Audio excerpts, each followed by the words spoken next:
Go ahead. The pledge and then prayer.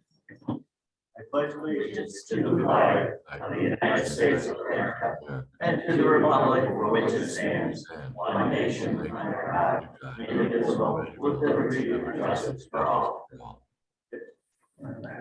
Heavenly Father, we ask for your blessing today upon our club, fellowship, and our district governor as she gets her speech today.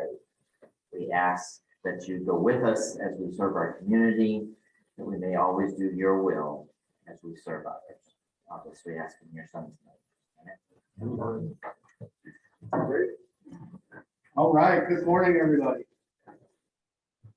I am got my Sergeant at Arms hat on this morning, so I'll start out with 2 happy bucks, and I love the way Dave put it in the bulletin, just because. But actually, I'm glad Margie is here with us, and it's wonderful. So I met her a long time, quite a while ago when I was on the RILA board, so that was very, very good. So nice to see you again.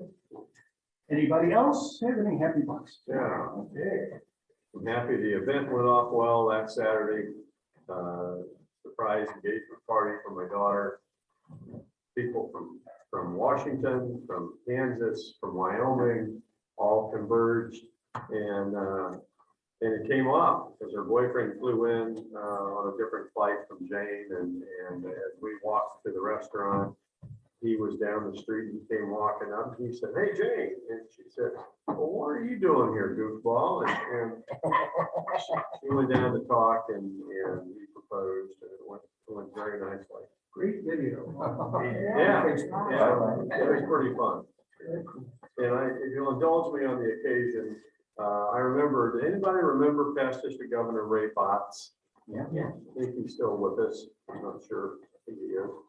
In Shreveport, and he talked about when he was governor, he went up to Hannibal for his official governor's visit.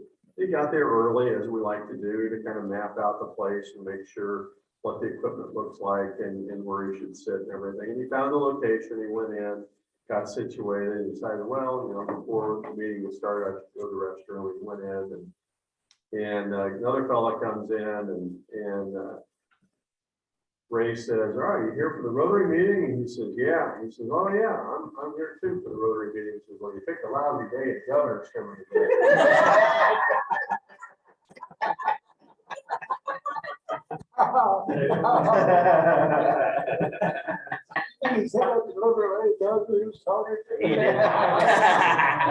Dan is not well aware, although they're catching up. They're better than these. Anyone else? Okay. I'm just thankful for all the wisdom that Todd and David has provided over the years. I've been involved with Rotary to help me kind of get where I'm at today. So I'm just thankful for all their support and guidance. Can't you throw Tom's jokes in that?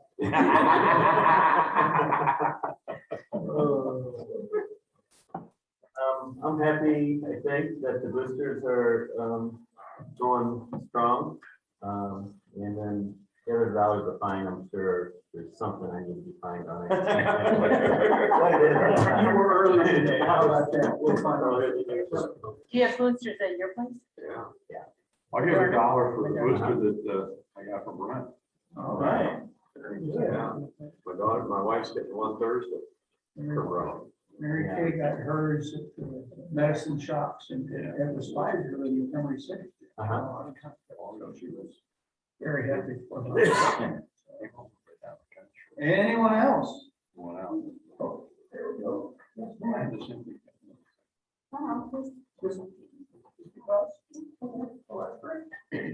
Great. Feel bad because I run the road. Sure, I found one I like, but I was checking out. That Sweet River first. Ooh.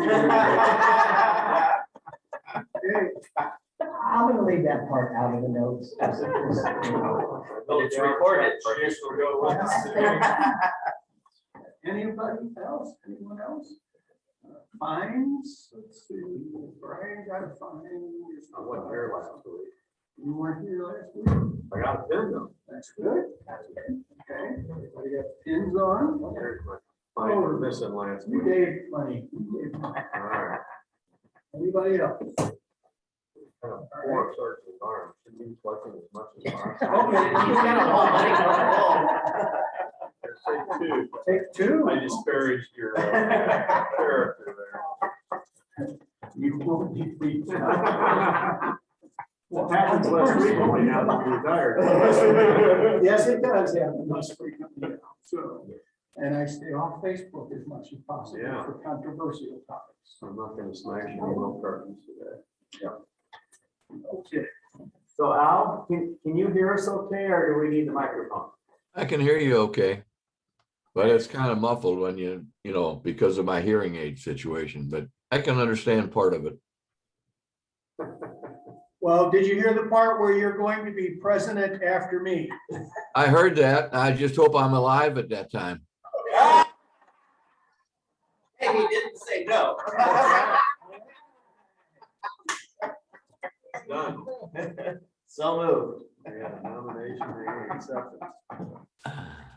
Margie, the floor is yours. I don't know if you want to do the microphone. I think he can hear you fine. I think David might. Want me to? Yeah, Or we got recording. recording part? That'd be Okay. There.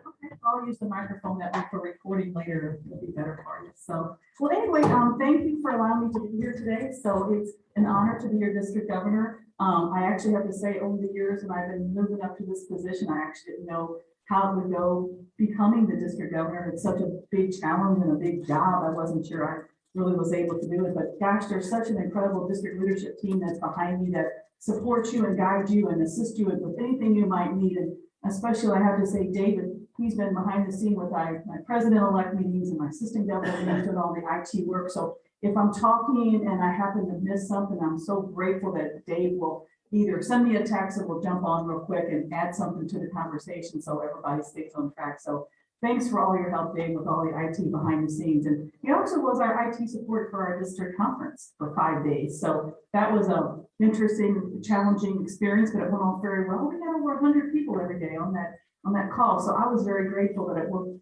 out the way it did. So Who's doing the IT support for your conference? well, I'm assuming that you're going to do it. Is this a good time? Just for the slide deck? It's going to be in April, and we're planning to go virtual, but you never know. Sacramento has indicated that being governor this year, we're change makers. So it could be at the very last minute I decide to go in person. So we'll see what happens. We're just kind of waiting to see how things go. But we are planning for virtual right now in April of 2022. So, but anyway, so as you know, you know so much about the district governors with having 3 in your club. So you probably know more about being a district governor than I do, actually. But I did my international assembly virtually, where Todd and David got to go in person. And so we had 543 other district governors virtually together, doing an 11-day virtual experience. So initially, I had some of the past district governors say, "Oh, I'm so sorry you never got to do your conference in person." But I didn't know any different because it was virtual. I never had been to an in-person. So I actually was kind of really honored because now I went down in history because we're the only governor class that's ever been virtual. So I thought that was kind of exciting to, when years ahead, when people talk about those events, they'll say, "Oh, that year in COVID, that class had to do their international assembly virtually." So, but 11 days. And so it was in the morning, in the evening, in the afternoon, through the night, because New Zealand, Australia, Germany, Africa, India, you're trying to connect with all these different countries. And so they were trying to accommodate everybody at some point throughout the time. So that's how we kind of did it. So you had to really be careful. I have to say, I did text one of my own club members quite a bit, Steve Glenn, because I was getting all the Australian times kind of messed up. When is Missouri? When is United States? And so, but anyway, they did do the calculator that you could go in and click out what time you was and then convert it to, United States time. So anyway, but it worked out really well. My husband had a hip replacement the year before, so we had booked actually a condo to go to Florida for the event because he thought he'd be more comfortable in a condo than actually in a hotel. And so we booked the condo, but then as time went on, we found out it was going to be virtual and we couldn't cancel the condo without losing our money because, we already booked it. So we decided to go ahead and go to Florida, and I went ahead and in the mornings, he would get me ready on my green board. And so I ordered my green board so it would look beautiful and have a nice background. Well, it turned out my green board didn't arrive in time. So he went to Dollar Tree and put together green cardboards with duct tape and some mop handles and created me this a green board. Now, in person, it didn't look too good, but on virtually, it looked great. It was great. So the district only had to pay like $6 for my green board, so that worked out. So it was shipped like 2 months later, but I use it now all the time for all my calls, and it works out great. And so what he would do in the morning is get me ready on my green board. He'd pack his beach bag with his sunscreen and flip flops and his umbrella. And he headed to the beach for the day while I'm on my green screen and I'm doing my international assembly. So my husband Randy loves Rotary now. How do you not enjoy Rotary when you can sit on the beach for 11 days and enjoy Rotary? Now, of course, he had to come in sometimes and do classes as well, but they encourage the spouses to come in and kind of make sure they're trained on various subjects, and they want them to get to know the other spouses as well. So when you do go to a conference, that you can kind of connect with them. So anyway, it all worked out well, and it was a great experience, and I learned so much, and I was just so glad that I was able to participate virtually, and hopefully this year, maybe in next year, they'll have it in person. I'm not sure yet. I don't think they've actually decided if they're going to do it in person or virtually. So, but it is an experience. It truly is. 543 district governors. You have their contacts, you have their emails, and so anytime something's going on, like when Afghanistan was having their concerns, I just emailed one of them and said, "Hey, how are things going over there?" And really let you right back. And so it's kind of nice to have that one-on-one contact with all those different people.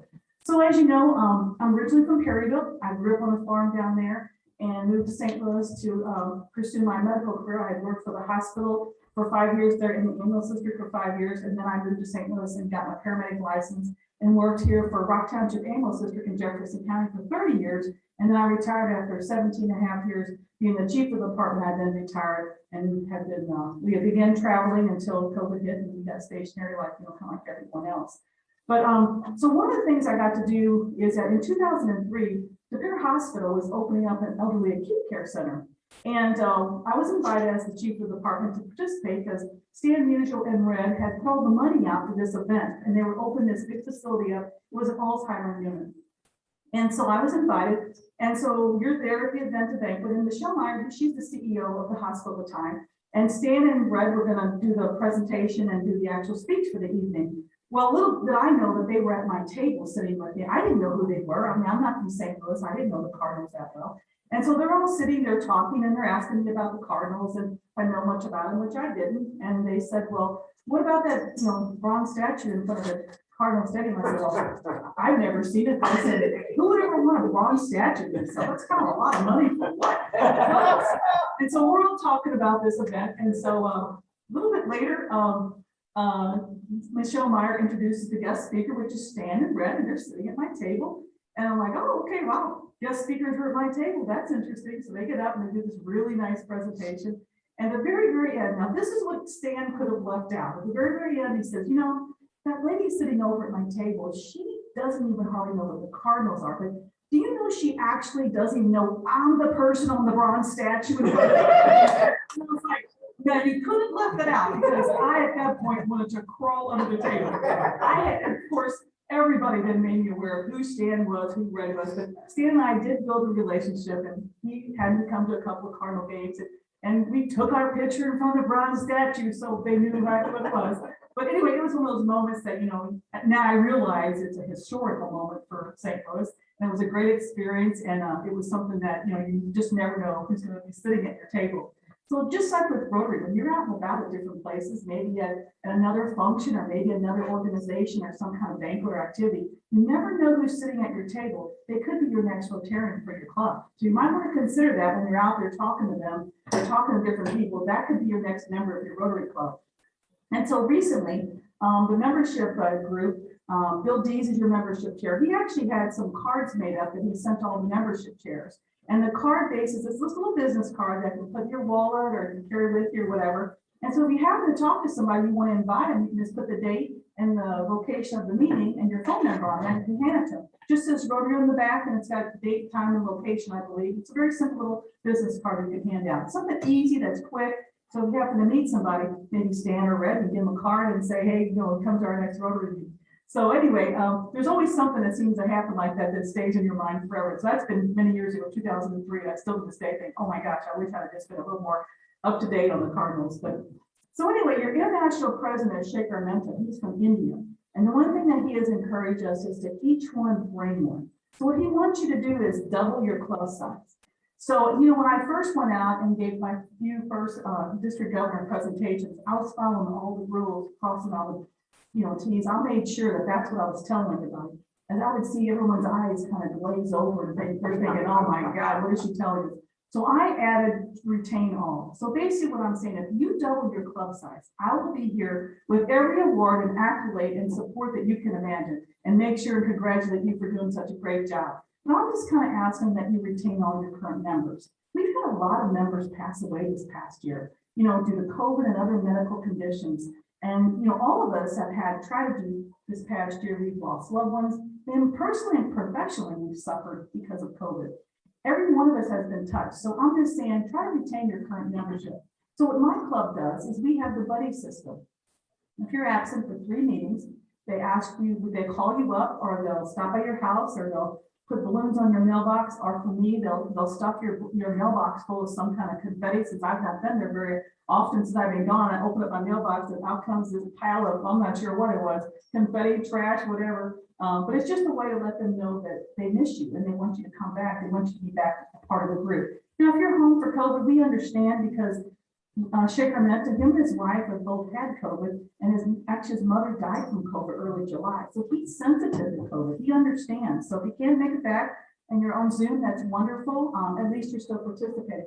We seem to have a lot of Rotarians that are still paying their dues, but they're just not attending or being part of the Rotary Club again. So that's okay for now, but just try to remember that you all know each other so personally, you know exactly why people aren't here, and you know what's going on in their lives. So I passed Sister Governor, Tom Drennan, who knows out riding his bicycle somewhere for polio. So you really know where your members are at. But if there is some that aren't here and are absent, make sure and check on them, let them know that you value them and you want to make sure they're a part of your lives moving forward. So July this past year, they added a new area of focus, which is environment. That's another area that we didn't have before. And so one thing I learned on International Assembly is I do not like pop quizzes. And so in the morning, when we get on after our first session, they'd have a pop quiz. And it was, what are the areas of focus?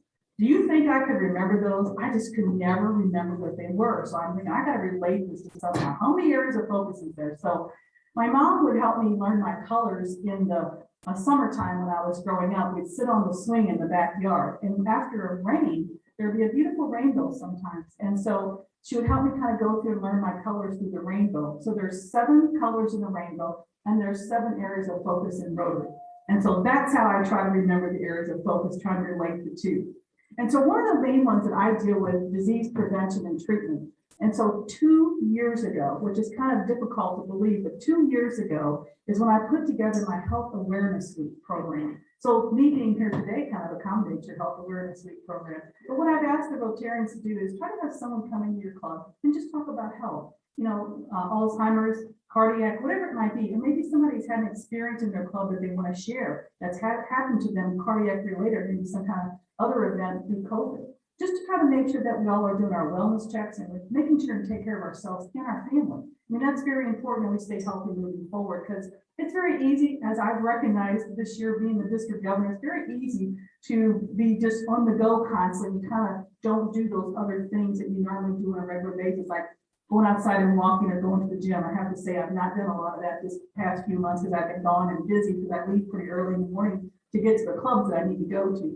So the schedule can be a little hectic, but just make sure you take a few minutes and take care of yourself, and don't forget about that when you're moving forward through the year and your hectic schedules are coming up with the fall season and holidays and Thanksgiving and Christmas. You just never know. You just kind of forget about that. And that seems to be the one thing we put to the side and try, and we don't actually do sometimes like we should. And so as our international president indicated, the main reason people join Rotary, they think 47% of Rotarians are joining Rotary because they want to do a service project. They want to get their hands dirty. They want to be a part of something. And so when you get a new member in, make sure you find out why they joined Rotary. Did they join for service? Did they join for fellowship? Or they just want to meet some friends because they're new in the area? But try to figure out why they joined Rotary. And so there is lots of things they can do and get them involved, get them on the board, make them be club president, make them take the notes, whatever it might be, but get them involved in your club as soon as possible. The first 18 months, I was on a call last night for membership, and they're saying from 1 to 3 years, that 3-year mark is when you really have a turn of events when it comes to your membership. At 18 months, You need to make sure that 18th-month point that they are involved and they are engaged and they're excited about Rotary. Otherwise, they seem like after that, they start to leave or move on or find something else that they might want to do. Because again, since we've all been around at home a lot, our families and we maybe revised our budget. Maybe our budget now that you went back and kind of looked at it and you decided that I might want to put some money elsewhere and maybe not into Rotary. So some of the younger group has decided that maybe the money's not going to be in the budget this year. So keep that in mind when you get those Rotarians in, because you don't want them to reallocate and get out of Rotary, because once you get them involved and get them excited, it's like all of us in this room. We drank the Kool-Aid. We love Rotary. We're going to be in Rotary forever. And we're going to stay involved. I've been in Rotary for 20 years, and I thought that I knew a lot about Rotary. But I have to say, being the district governor and going to International Assembly, I've learned a lot about Rotary. And then really, it's been so exciting going to all the clubs. I think you're club like number 40 today. And it's been so exciting to go around to all the clubs and just talk to everybody and see how they set up their rooms and what they have going on in their groups. And you guys, like I said, are considered royalty. You have given so much to the foundation, and we can't thank you enough for that. That's an incredible, that's a lot of support and guidance, because the foundation needs all sorts of money with everything going on, and they use it so wisely. So I just want to make sure and say thank you for all the money you have given to the foundation, because it is very greatly appreciated. So thank you very much for that, and we certainly appreciate that. And so does Rotary International. I mean, maybe no one actually comes out here from Rotary International and says thank you, but I'm here to say we really appreciate all the money that you have donated and provided to Rotary. It is greatly recognized and highly appreciated, not just within the district, but also through Rotary International. And so as I was, like I said, growing up, I grew up on a farm, and so I actually went to a one-year country school until my 6th grade. We had a school there locally that I went to, and it had about 30 kids in it. And so it was from 1st grade to 8th. And so I was in my 6th grade, Board of Education decided that these country schools were going to have to close because there wasn't enough kids participating. And it was too expensive to keep them open, because like I lived in Perryville, so I went to a little town called Highland, is where my family had a farm at. We still actually have the farm. And so that's where I lived. And there's another small town, Burr, and then you've got Old Appleton and Apple Creek. All these areas had a small country school, but they only had about maybe 30 to 40 kids from 1 to 8th grade in these schools. So it was very costly to keep them open. So the Board of Education in the local area there had decided that we all had to go to the public school. Well, none of us really wanted to go to the public school. So it kind of felt like, you know, I didn't have to be at school at 8 o'clock. I could get there at noon. I didn't even have to do my homework. I could do it later. If I was late because I was at home, maybe working on the farm, feeding the chickens, you know, milking the cows, whatever, it was no big deal. I really didn't have to get dressed up to go to school. I could just wear whatever I had on the phone. It was not a big deal. Well, you know, the public schools, you're there at 8 o'clock and you should look nice. And so that's what happened when we went to the public school. We had to accommodate accordingly to what their guidelines were. So all of us really, we didn't want to do it, but we had no choice. And our parents told us it was going to be a wonderful experience, open up a lot of opportunities. So we went ahead and we obviously had to go into the public school, and none of us really cared for it. We were kind of bullied. We were kind of made fun of, you know, because we didn't ride a bus. I mean, I didn't walk through 5 feet of snow and go through all that, but I did walk to school. I did ride my bicycle, or my parents took us, but we walked a few times maybe through the snow, but I'm just talking maybe an inch on the ground or something like that, that you just wear your boots and have a little snowball fight on the way. But so you really had to ride the bus now and be on time, and it was very regimented of what you had to do. So anyway, we would go back to our country school and sit on the porch. Our local neighbor had bought the property, and so there was a cistern there, and our cups would be on the porch, and we'd sit there on the weekends and we'd complain about how much we really, really missed our small school. And so the neighbor, he says that he would give us a quarter for every time we said something positive about this public school. Well, you know, we were kids. We wanted money to go to the picnics and to buy ice cream, because the only other way we had to make money was to help on the farm baling hay, or possibly helping somebody in their garden, or whatever it might be. So it was so easy to think of something positive and snatch me up a quarter. And he had a big old bag of quarters. And so finally I said, we first get there the first weekend, and everybody's pretty quiet. They're not really saying anything. I don't have much to say. So finally Johnny says that Jeff had saved him a seat on the school bus. And then Susan says that Sandra helped her with her homework. And so each week we kind of came up with something more positive when we got our quarters. And so, you know, the rest is history. We all graduated and went our ways, college and different things. And actually it probably was an incredible opportunity, but our group is so very tight, just like you guys are here today. You're all very close because we grew up together. You know, we went to that 1 year in school. We shared family lives together. We had a wood stove, and that's how we made our lunches, on the wood stove. And it was just something that you cherish. Even today, I went back a few months ago just to kind of sneak inside. I was basically on private property, snuck inside the school, and you can actually still see the chalkboards are still up. But the school's in pretty bad shape, but actually the chalkboards are still there. So it was a red school in the wood, just like you read about in any kind of a book or something. That's exactly what it was. And so at that time, I'm not sure I felt like it was great, but now that I look back, what a privilege it was to actually be able to experience that, to go through my 6th grades there and move forward on into the school. And so with that, keep in mind, like I said, it's very easy for the Rotarians that are absent, or Rotarians that aren't maybe here or maybe haven't been to various clubs. It's easy to sit back at home and think about all the different things I can be doing, or I can't do, or I'm going to do, and not come to Rotary. Because some of the clubs that I go out to in July, there's only about a 50% attendance, I would say. Now they're probably up to 75 and maybe even 80 as far as attendance. So it's improving in time, but I think as COVID has settled down and the vaccinations have come out, so that's been great. So the other thing is your club president, your international president has indicated that, you know, the theme this year is serve to change lives. I'm hoping that I've saved a few lives over the years. That's what I'm hoping. After being in the medical field for over 40 years, I'm hoping I've saved a few lives. But the way he kind of indicates the theme is the hands under the globe is basically you're reaching out to serve others. And then you've got the globe with all the colors on it. And that really represents all the service projects, the areas of focus, and all the clubs in the world that represents Rotary International. Because Rotary International, like I said, is worldwide. It's just not here in the USA. So with that, I'm just basically a resource. If there is anything I can do for you, for your club president, whoever that might be, give me a call. And your club president, he's been on Zoom with me since January. So when I saw him today, I had to try to make sure that was him, because on Zoom, you can think you know who they are until you see them in person, and they do look a little different. So, but Brian's done a good job. He's been on Zoom with me, like I said, since January. And so I tried to sit down the other week, and I'm trying to rate my club presidents and what score would I give them? You know, what kind of score would I give them for the year as where they're at and where they've been? Because they've been through a lot with Zoom. I gave Brian A+. I think he's done a great job. He's working really hard. And so congratulations to you. Great job on here.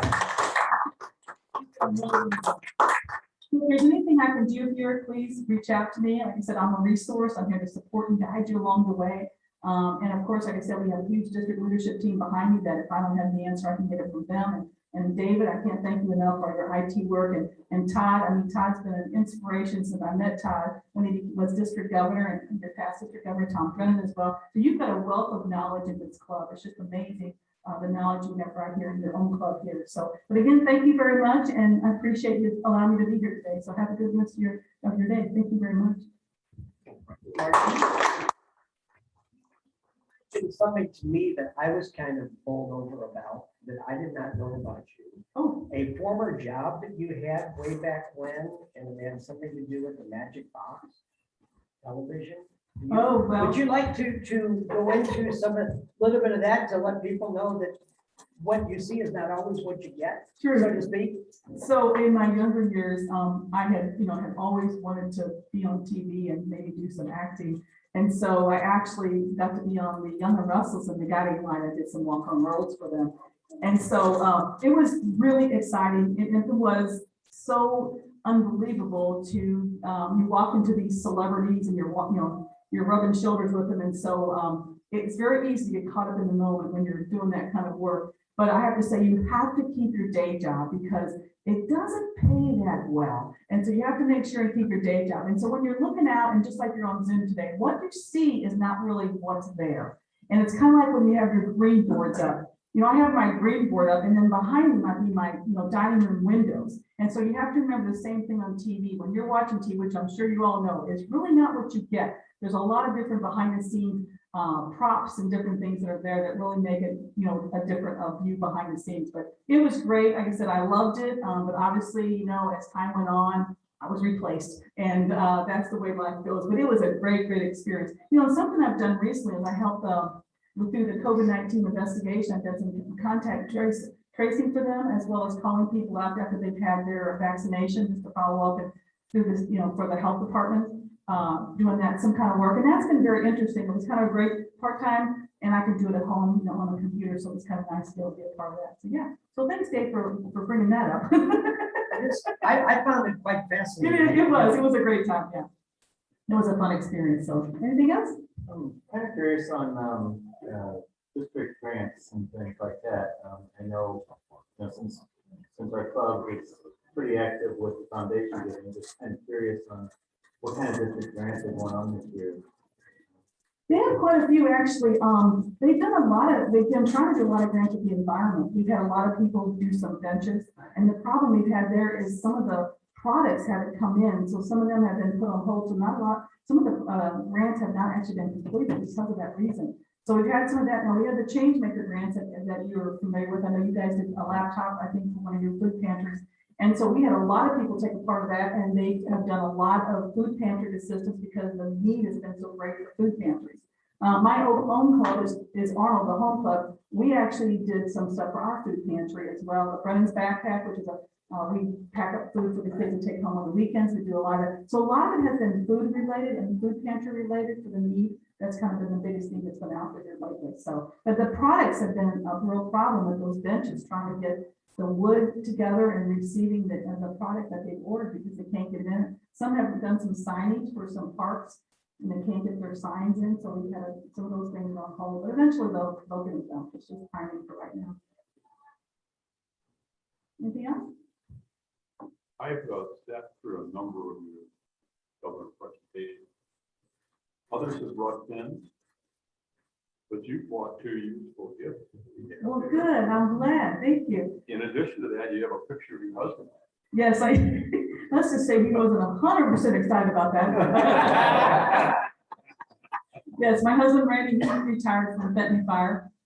He worked there for a number of years before he retired as a chief officer. And so, yeah, he's about 10 years older, but he does great. And we've loved to travel. It just hasn't worked out now with COVID. And then the other, that actually is a pouch that will hold your COVID card if you've gotten your COVID shot.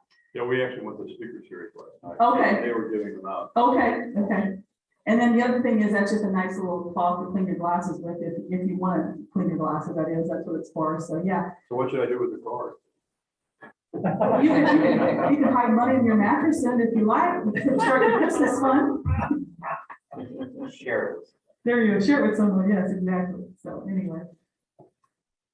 Anything else? Okay, well, thank you very much, thank you. Thank you, Margie.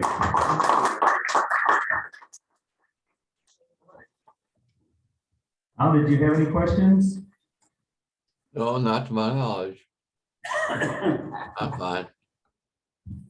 I'm gonna close out because I gotta get ready for my doctor appointment. Okay. See you, Al. Bye, Al. See you next Bye. week. A couple of things, yeah, we do have a board meeting, next Tuesday. So that's come up already again, so, as y'all know, all members are welcome to it. We'll meet here at 7 o'clock Tuesday. The dictionaries are in, we're looking at maybe doing, Jerry, do you know where we have an opening in the program yet? Bill, have you heard anything back from Dr. Kilbride's? Yes, he's on. Kilbride is on the week after. So the 10th. What week? So that would be the. It's whatever week I have. Hang on. Okay. The third. Oh, okay, so the 3rd. And Jack's got the week after. Jack's got the week after. I'm going to try to get Doug Bray for him. So If that doesn't work out, we can do the dictionary. dictionaries. Okay. And then we can, I'll call Doug today. Hold on a minute. And I'm gonna pull it out. So November 10, Howard, which we know won't come, would be the 17th. Right. So what I can do is, And then Midge is 24. okay, So you got- So if we don't do it the 10th, we'll do it the 17th. right. Okay. And then, you okay with that, Dave? Dictionary 17. If it's not the 10th, it'll be the 17th. Okay. One of Okay. those If you're gonna have Chris on the second or third, third, then you probably ought to give a week. Okay. Because I'm. Well, Doug's going to talk to us about branding and how we can. Yeah, not get the really a word Rittner out. program. Yeah, not really Rittner. We're just looking at his expertise on Yeah, helping us publicity and things like that. Okay. So, So we're getting close to doing dictionaries. Have we, Dave, have we heard anything on the? I'm gonna call him today. On the process? Yeah, I'll call him today. It hasn't been delivered that I know of, but I will check. What about the computer for our captain? I think we're gonna have to go, Mitch and I were talking last week and then I got busy and hurt. But we're gonna have to go with something a little bit different than what we originally set up, because that's just not available. But Micro Center has a bunch that are available that are within the price range we're looking at. We may have to add a couple more things to keep to find us, finish the total, but we can do it. Anybody else have anything for the club? We'll do our drawing.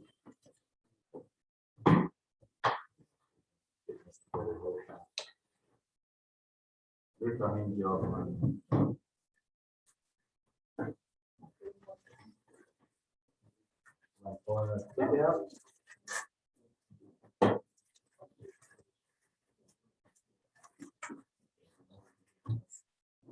974. hey, that's me. Great. Well, not necessarily. Oh. I have to pick the joker out. Oh, And the last time it was my turn, there were 5 cards. And I still didn't pick the joker. Well, it's all the way up to 750. 750, all right. So today I'm sure I'll win. Or not. We throw one joker in the back.